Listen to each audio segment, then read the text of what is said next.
नमस्कार, स्वागत आहे तुमचं आपल्या स्टडी पॉइंट या यूट्यूब चॅनलमध्ये। तर शेतमजूर अंगणवाडी सेविकेचा मुलगा झाला उपजिल्हा अधिकारी। म्हैसाळचा मानतेश पाटील आर्थिक दुर्बल घटकातून राज्यात प्रथम।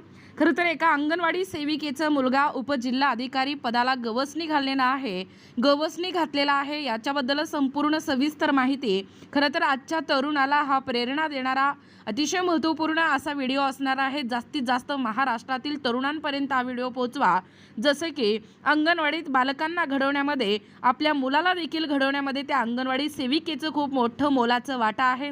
चला तर मग जाणून घेऊया उपजिल्हा अधिकारी गवसणी घालणाऱ्या एका अंगणवाडी सेविकेचा जो मुलगा आहे तो कशा पद्धतीने यशस्वी झालेला आहे ते या ठिकाणी आपण जाणून घेऊया।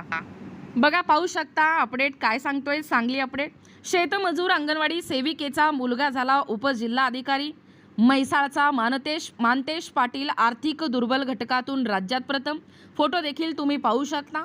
महाराष्ट्र लोकसेवा आयोगाने घेतलेल्या राज्यसेवा परीक्षेतून म्हैसाळ तालुका मिरज येथील मानतेश पिरगोंडा पाटील यांची उपजिल्हा अधिकारी पदी निवड झाली। आर्थिक दुर्बल घटक या प्रवर्गात मानतेश यांनी राज्यात प्रथम क्रमांक पटकावला आहे। त्यांचे वडील शेतमजूर तर आई अंगणवाडी सेविका आहे।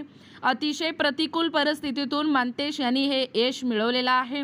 राज्यसेवेची पूर्व परीक्षा दिनांक 1 डिसेंबर 2024 रोजी झाली आणि मुख्य परीक्षा जून 2025 मध्ये तर मुलाखत ऑक्टोबर 2025 मध्ये झाली आणि या परीक्षेचा तात्पुरता निकाल दिनांक 5 जानेवारी 2026 रोजी लागला होता। बुधवार दिनांक 8 एप्रिल रोजी अंतिम निकाल जाहीर झाला। यामध्ये मानतेश पाटील यांची उपजिल्हा अधिकारी पदी निवड झाली आहे। मानतेश याचे प्राथमिक शिक्षण जिल्हा परिषद प्राथमिक शाळा नंबर 1 म्हैसाळ येथे झाले आहे। माध्यमिक शिक्षण म्हैसाळच्या कर्मवीर भाऊराव पाटील विद्यालयात झाले। मिरज येथे बापूजी साळुंके कला वाणिज्य व विज्ञान कॉलेजमध्ये 11वी व 12वीचे शिक्षण पूर्ण केले। सांगलीत विलिंग्डन महाविद्यालयातून त्यांनी BSc गणित या विषयातून पदवी घेतली। इंदिरा गांधी मुक्त विद्यापीठातून MA म्हणजे सामाजिक शास्त्र या पदव्युत्तर पदवी घेतली। त्यांनी अतिशय खडतर परिस्थितीतून शिक्षण घेतले आणि खाजगी नोकरी करत राज्यसेवा परीक्षेची तयारी केली आणि त्याची उपजिल्हा अधिकारी पदी निवड झाली।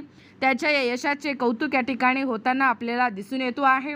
बघा, एकूणच अशा पद्धतीने शेतमजूर ते अंगणवाडी सेविकेचा मुलगा झाला उपजिल्हा अधिकारी। राज्यामध्ये अतिशय महत्त्वपूर्ण असा अपडेट आहे, जसं की आजच्या तरुण युवकांना हा प्रेरणादायी देणारा अतिशय महत्त्वपूर्ण असा व्हिडिओ आहे। अनेक लोक अभ्यास करतात परंतु खचून या ठिकाणी जात असताना हा जो व्हिडिओ आहे तो देखील या ठिकाणी इन्स्पायरेशन आहे। एका सर्वसामान्य अंगणवाडी सेविकेचा मुलगा उपजिल्हा अधिकारी पदापर्यंत गवसणी घालतोय, हे खरं तर महाराष्ट्रासाठीच नव्हे तर आपल्या भारतासाठी एक अभिमानास्पदाची गोष्ट आहे। जास्तीत जास्त व्हिडिओ शेअर करा आणि असेच ताज्या घडामोडी पाहण्यासाठी किंवा तुम्हाला जर आमच्या अध्यापनाचे व्हिडिओ आवडत असतील किंवा तुम्ही जर आपल्या स्टडी पॉइंट या यूट्यूब चॅनलवरती जर सर्वप्रथम नवीन असाल तर आपल्या या चॅनलला लगेचच लाईक आणि सबस्क्राईब करायला विसरू नका। भेटूया अशाच पुढच्या पुन्हा नवीन व्हिडिओमध्ये। तोपर्यंत धन्यवाद।